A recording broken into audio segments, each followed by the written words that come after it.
Welcome to the Grow Your Independent Consulting Business podcast. I'm Melissa Lieberman, a fellow IC and business coach. On this podcast, I teach you to become a consistently booked independent consultant without becoming a pushy salesperson or working 24/7. If I can do it, you can too. Listen on to find out how. Welcome to episode 123 of the Grow Your Independent Consulting Business podcast. So excited you're here today. Today, we're going to be talking about a simple strategy to revive the relationships that you've neglected in your network.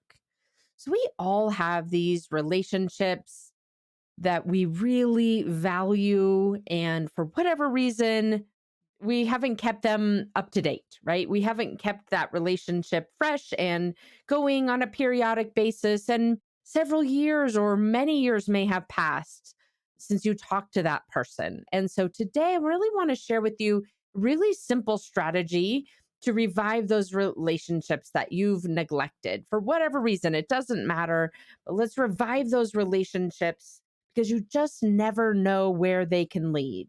They might not individually lead anywhere, but on the aggregate, your network is one of the most powerful assets in your business. And today I want to share with you the process to start reinvigorating that network so that you can put it to use for you and your business. And just quite frankly, for you as a human to have those relationships. So with that, that is what we're focused on. It's part of this series that I'm working on this summer for you, which is dialing in your consulting business operations, just tightening up what you're already doing. No need to add a bunch of new strategies to your business. We're just focusing in on making what you're already doing or know you should be doing in your business because you know it has worked in the past, really dialing those things in so that they're more impactful and will help you to achieve your business goals. So that is what the umbrella or the theme under which today's topic fits. Really dialing in and tightening up your consulting business operations by reviving some of these relationships that you might have let kind of wither over time. I hear this so often. I neglected my network, or I lost track of so and so, or I lost touch with this person because of COVID, which was 3 years ago now. If you're listening to this in the real time, or I got busy, or I didn't prioritize, or I was just so heads down in client delivery, whatever the reason is, it honestly doesn't matter. You are a human, and like most of us, you have neglected your network, certain people in your network, or perhaps the entire network itself. And that's not something you can't recover from. So that's what we're going to be focusing on today, how to recover from those relationships you've neglected. Again, it could be your entire network. Let's work on reviving that. Or it could be a handful of people that you want to revive and refresh those relationships with so that ultimately you've got a thriving network, and some portion of that thriving network creates a thriving pipeline for your consulting business.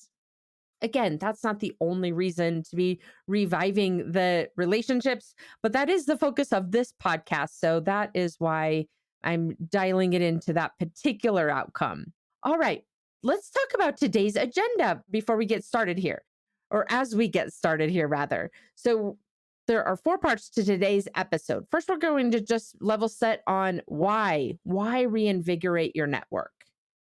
You might be thinking, this isn't so important for my business. I have other more important things to do. You might be thinking a lot of things that lead you to not put this at the top of your priority list. So I want to just really level set on why this would matter, why this would make a difference for your business by sharing some very specific examples with you. And then we'll dive into how to reinvigorate your network. I'll give you 3 specific steps. Then we're going to talk about the mindset that is going to make or break those steps that I just shared with you. And then finally, I'm going to give you 5 very common blockers that I often hear from other independent consultants. These might sound very familiar for you, likely they will. What are those 5 most common blockers that I hear when I start talking to independent consultants about reinvigorating people in their network or the network overall, and how you can tackle each one of those blockers? All right. That's what we've got on the agenda for today. Before we dive into the first part of the agenda, I wanted to share with you the companion resource that goes along with this episode. It is the consultant's scalability scorecard. So I believe it's 17 questions that you go through. Very simple, easy to answer questions, thought provoking, though, at the same time. Thought provoking, easy to answer questions. And once you go through those questions, then it will produce a report for you that gives you the state of your business that is measured against 5 important scaling pillars for your consulting business, 5 important growth pillars for your consulting business. And then it gives you a very specific next step set of actions for each of those pillars based on what your score is. So if your score is low, it will tell you how to improve your score. If your score is high, it will tell you how to maintain and continue to optimize. So want to make sure that you are aware of that resource. It goes really hand in hand with what we're talking about today on a lot of levels. And you can find that at icscorecard.com. So the 2 letters IC for independent consultant, scorecard.com. And then it will launch you into that assessment right away when you go to that page. All right. And we'll put the link in the show notes as well. All right. So with that, let us dive into why reinvigorate your network. I wanted to share with you several examples of why reinvigorating your network matters and what I call the breadcrumb effect that it can create. So let's just put aside for the moment that there's intrinsic value in maintaining relationships that you've built over time and those connections with people that you have at certain points in your life. Let's put that aside, and hopefully you'll agree with me that there's intrinsic value in that in and of itself, reinvigorating and keeping those relationships going over time. But as we're focusing today on your business, let's talk about how reinvigorating your business can result in benefits to your business. So, these are the types of stories that I hear from consultants so frequently, this concept of a breadcrumb effect that I'll describe to you. So often we talk with someone in our network or get caught up again with someone that we've previously worked with or a past colleague or client or even, MBA peer, whatever it is. We're re-engaging in that relationship and it might not go anywhere specifically. They might not need your services, your consulting services. They might not know anyone who needs your consulting services. And it may feel a little bit like a dead end. But I will tell you, if you start getting really good at describing to those people who you're talking with and being unattached with the outcome, not needing any one person to create an outcome for you, but being really unattached with the outcome and also at the same time getting really good at describing, what it is you're looking for in terms of a perfect client for you or a perfect scenario for you and the type of work that you do. It can lead to breadcrumbs that you never imagined. Just one next step toward the breadcrumb and then another step, that next step toward the breadcrumb is another conversation, perhaps with someone else, that then might lead to another breadcrumb that you step toward. And then ultimately, you get to the destination. You don't know if it might take one breadcrumb, 10 breadcrumbs. But if you start thinking about this idea of I'm just following the breadcrumbs here, I'm not attached to the outcome, and thinking about the ability to reinvigorate your network, knowing that on the macro level, your network and the people you're connected to, currently and in your past, and the people those people are connected to, there's such a gold mine of relationships there and of connections and of people that are interested in helping each other, that breadcrumb effect will ultimately come back and start to create a thriving pipeline for you. Let me give you some specific examples. Here are some very specific stories that I've heard from clients recently about how this process of reinvigorating their network has created unexpected results in their pipeline. One independent consultant said to me, that they just on a whim they decided to reach out to a past client. They didn't really have a plan. It just sort of hit them that they should reach out to that past client, that particular past client that they had lost touch with. They got on a call just to reconnect and catch up and hear what the other is doing and what they're focused on and what might be challenging them at the moment. And that past client introduced the independent consultant to the perfect next client for them. That reinvigorated relationship really just triggered the ideas, essentially inspired the person that the independent consultant was meeting with. And it made her just started thinking about, oh, this is someone I could introduce the independent consultant to that I know. And then from there, it created a new client for that independent consultant. Just a matter of refreshing, like getting back in front of that person that you might have not had any contact with for a long time. It can be as direct as that. It can also take some steps, it can take some steps. I had one independent consultant tell me that they never really talked to their neighbor about business. They didn't really want their neighbor to know what was going on with them. They had, started their independent consulting business after being laid off and had, been starting to get some traction over 6 or so months, but they didn't really want their neighbor to know all the details. But they decided one day, just kind of off the cuff, to have a chat with the neighbor, get caught up again, started describing what they had been doing. And then that neighbor had another friend in their network who had started a consulting group and needed the kind of expertise that the independent consultant had. I mean, what is the chance of that? That your neighbor might be the one who knows of a I wouldn't call it a consulting group. I would call it a loose consortium. What is the chance that your neighbor might know someone who has started a loose consortium that's looking for the type of skill set that you have? Who would guess that, right? But that is a true story, something that has happened and could potentially happen to you if you start reinvigorating these conversations and these relationships without being attached to the outcome or needing some specific thing to happen from it. Another example, I had an independent consultant say to me, I've been having multiple conversations a day. I'm trying to refill my pipeline. The last 5 or 6 conversations didn't really go anywhere, and I'm getting discouraged. I'm having fun getting caught up with people that want to renew our relationship and catch up, but it's just not going anywhere. This feels like a waste of my time. It feels out of my control. And when talked about the macro here and redirected, right? It's not about any one particular person. It's not about any one particular conversation.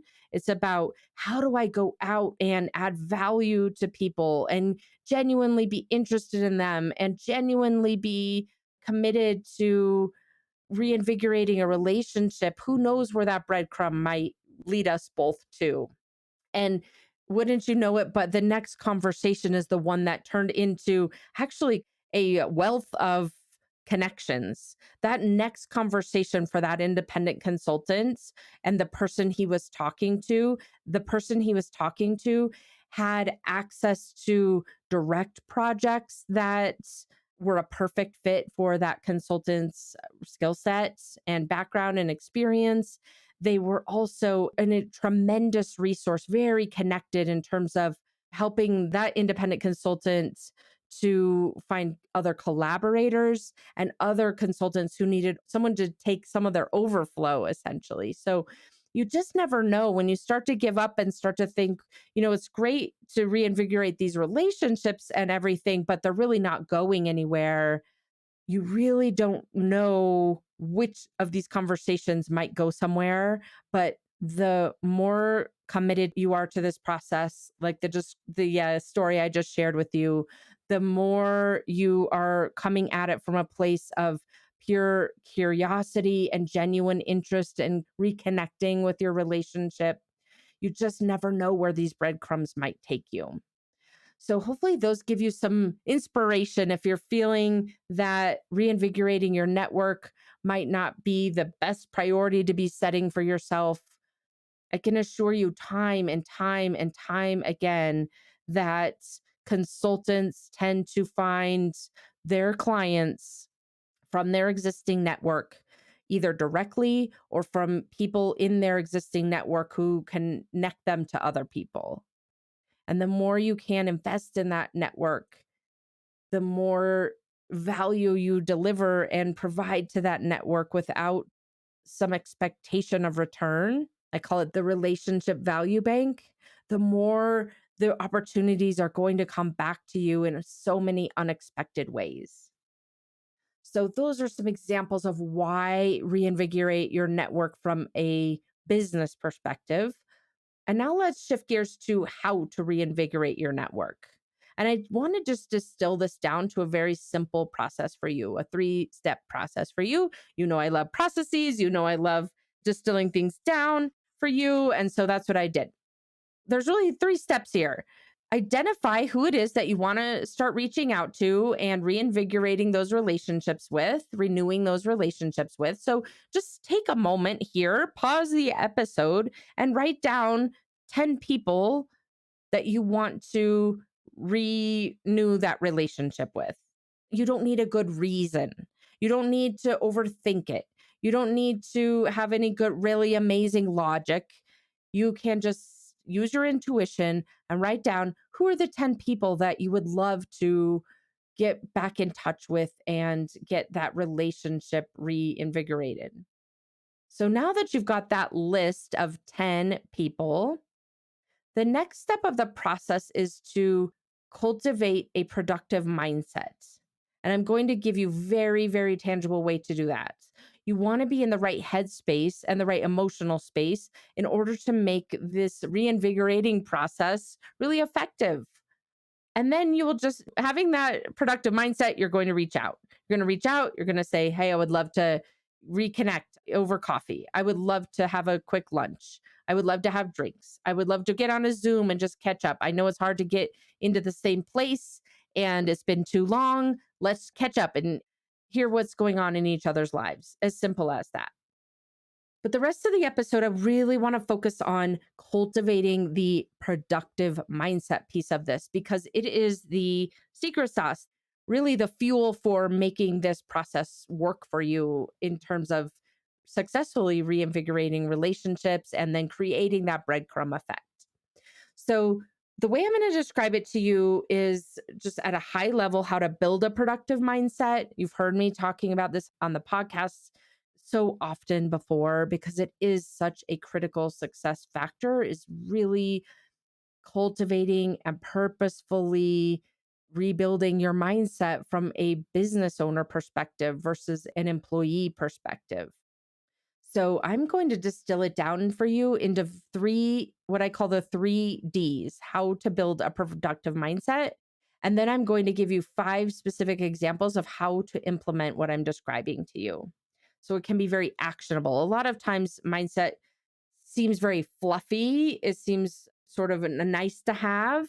And I can assure you that it is not a nice to have. That is a critical success factor. I see it time and time again for those of us who might want to push back on it or say, you know what, I need to worry about the action that I'm taking, not the mindset. I'll deal with the mindset when I have more time.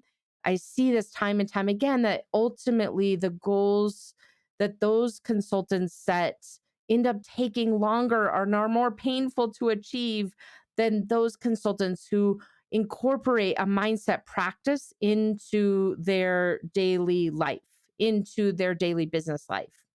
So, with that, I want to share this process with you that I'm calling the 3 Ds. D as in dog. The 3 Ds to build a productive mindset. Detect. Number 1, detect. What are you thinking? So, we're using this specific topic of reinvigorating your network as a way to leverage this 3D process. So, detect. You want to be really clear on what are you thinking about contacting each person that you just made a list. So, you made that list of 10. And I would look at the first name on the list. Let's say the first name on the list is John. You look at John's name and you think and you write down, set a timer for 2 minutes. What am I thinking about contacting John? You might be thinking things like, John doesn't want to hear from me. John's going to think I need something. John's, not going to reply. There's a lot of things that you're probably thinking about contacting John, considering that you haven't talked to him in a while. And we're here to reinvigorate that relationship. Just write it down. Detect and understand what your subconscious thinking is. And ultimately, if you continue with that subconscious thinking, is going to send you in a non-productive path here. And I'll give you a very specific set of examples here in a minute. So first, we're going to detect, what are you thinking about that person, and contacting them and asking them to have some kind of a call or a coffee. Second D of the 3 Ds, debunk. How is what you're thinking not true? And again, I'll share with you some examples here in a moment. And then the third D is to define your true intentions. So the things that you're thinking subconsciously, the thing that you come out with when you detect and do that brainstorming, is likely those are thoughts that are not going to lead you to take any action. Or even if you do reach out to John in this example, it may come across as needy, or it may come across as entitled, or it might come across as dismissive if you're not getting yourself into a productive headspace. So that is the 3D process. Now you have a high level understanding of it. I want to bring it to life for you in 5 different examples that I've created for you, things that I hear so often. And these are common blockers to reinvigorating relationships in your network. So the first one is a thought that you should have stayed in touch. So let's say you go down the path and you say, oh, the first person on that list, his name is John. One of the thoughts you have when you do that brainstorming session is in the detect stage is, I should have stayed in touch. What are you detecting here? You're detecting a thought of, I should have stayed in touch.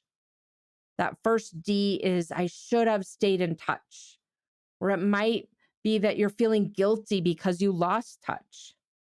Or you also are thinking from a detect perspective, you're also thinking that some amount of contact is the correct amount. So, and it's arbitrary, right? No one can tell us there's a correct amount of times that we should keep in touch with someone to keep a relationship going. That's the detect phase for this particular example. Then to debunk that, you might purposefully think to yourself, and write this down even, there's no correct amount of keeping in touch. It's arbitrary. This is a made up thing. And I might be right that I wish I had stayed in better touch, but it's not a problem or a ultimate relationship killer. There's no correct amount of keeping in touch, and I wish I had stayed in better touch. Do you notice how the debunking helps you to see that there is no arbitrary amount, that whatever you're detecting, I should have stayed in touch, feels very factual. It might feel very true. It might feel that those are the rules of engagement or how professional life works. And so your next step in that 3D process is to debunk it, to say, you know what, where is that not true? Because if you let that just be true, that statement, I should have stayed in touch, then you're not going to ever reach out to John because you're feeling guilty and embarrassed or ashamed. But if you're able to start debunking that, to open the door to say, you know what, that's not entirely true. I wish I would have stayed in touch, and there's no correct amount of staying in touch anyway. So that's the debunking process in this example. And then the last step of the process is to design or define those intentions of how you want to be thinking about John in this case, in this example, so that you can move forward, so that you can move to the next step of reinvigorating that relationship and doing so in a way that feels very genuine and connected versus, needy, that you're trying to get something out of it. So, the way that that might sound when you're designing those intentions is, how are you thinking about yourself? I look forward to reconnecting instead of I should have stayed in touch. How are you thinking about them? They'll look forward to connecting. It's possible they'll look forward to connecting versus they're going to be angry or decide to completely cancel the relationship because I didn't stay in touch. And those types of thoughts, I look forward to reconnecting. It's possible they'll look forward to reconnecting, can create openness, can create curiosity rather than a feeling of guilty. So hopefully this example starts to bring to life a very actionable way to redirect your mindset so it's so much more productive for you and it overcomes those common blockers. One of those common blockers, I should have stayed in touch, that prevents you from reinvigorating your relationships. Okay, the second example. Here's a very common thought you might detect in your process, in your 3D process. They'll think I just want something if I reach out now. How many times do we think those things? What a blocker. If you think to yourself, well, that person on my list, John, he's going to think I just want something if I reach out now. Of course, you're not going to reach out if you think he thinks that. Of course, you're not. That's why it's a blocker. And so what we want to do with your this 3D process is to help you to unblock that thought process so that you can move forward with reconnecting with whomever the person is. In this case, John. So, we've detected a thought process that John will just think I want something if I reach out now. That's the first D. We've detected that. The second D is to debunk that. First, ask yourself, do you really just want something? A lot of times when we think someone else is thinking something about us, it's a mirror back to us about what we are thinking. Do you really just want something from John? You might. It's okay to admit that to yourself, but then also debunk it and open up the door and say, you know what? It would be amazing if John had a connection for me, but genuinely, I really also want to connect. Again, debunk that initial thought that comes to your mind.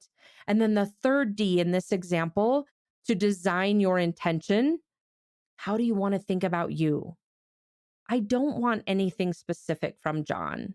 I would love generally for my network to be able to be something that's thriving and creating referrals and pipelines and inbound requests, but I don't need something specifically from John. As you're designing your intentions, how do you want to be thinking about the other person, such as John? It's possible they won't make any assumptions either way. It's possible they'd be thrilled to hear from me. It's possible they might be curious why I'm reaching out.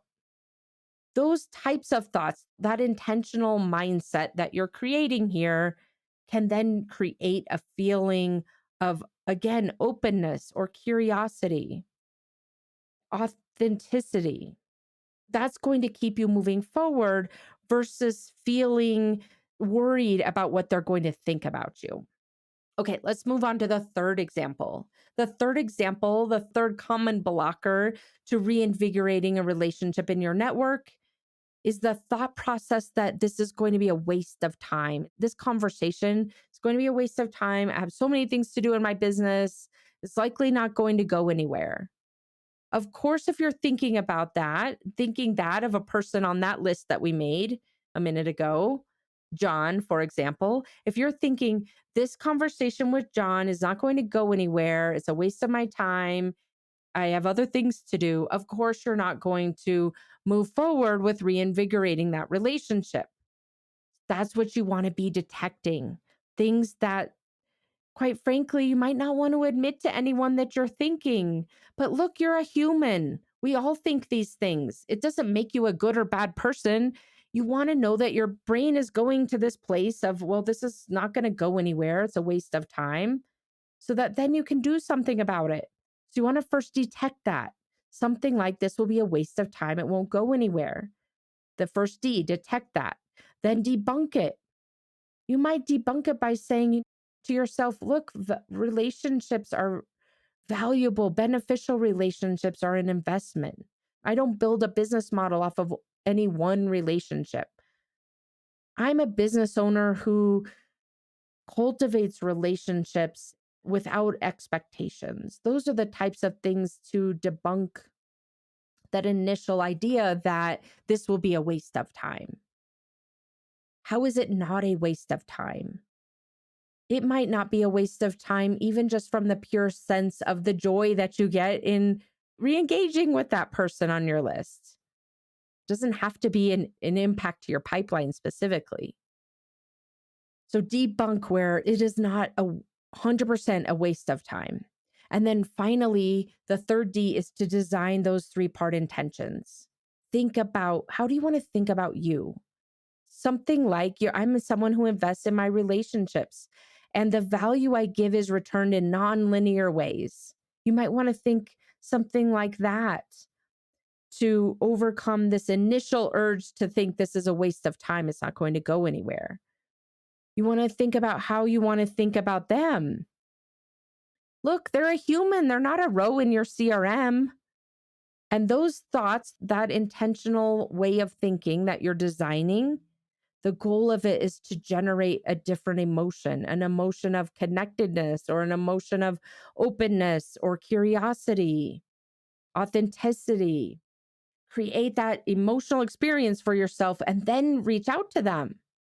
You might even say the same exact words in an email, or you might say generally the same thing. Hey, John, we haven't talked in ages. I've been thinking about you. I would genuinely love to reconnect. It can come across slightly differently, but in a way that could send you down a very different path when you're writing that email or that text message from a place of guilt or from a place of kind of checking the boxes.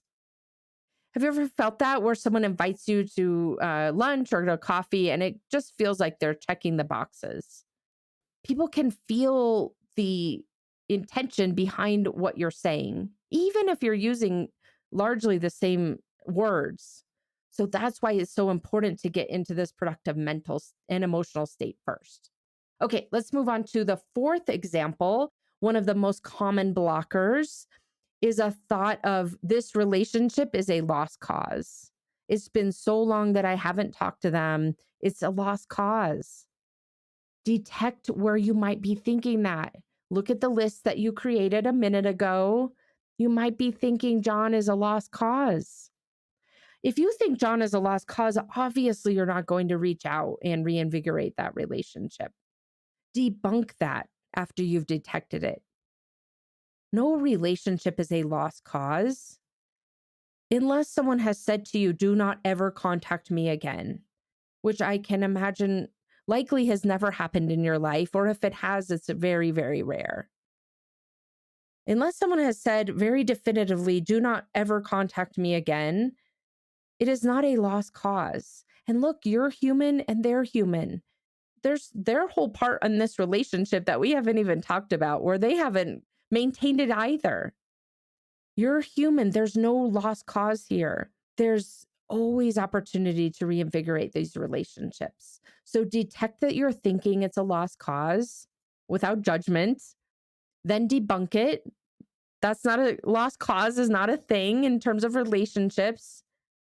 And then design those intentions, the way you want to be thinking that's more productive for you to create that thought process that opens up your ability to reach out to that person and that creates the emotional state from which you're productively reaching out to that person. Those intentional thoughts that you might be designing, I'll call it a thought plan, are things such as I value them. They're not a lost cause. The relationship is not a lost cause. I value them. How might you think about them? They're open to hearing from me. Even if they don't respond, it might just bring a small smile to their face when they see the note that I sent them. And I'm okay with that. Maybe that opens the door to something later when they do have time.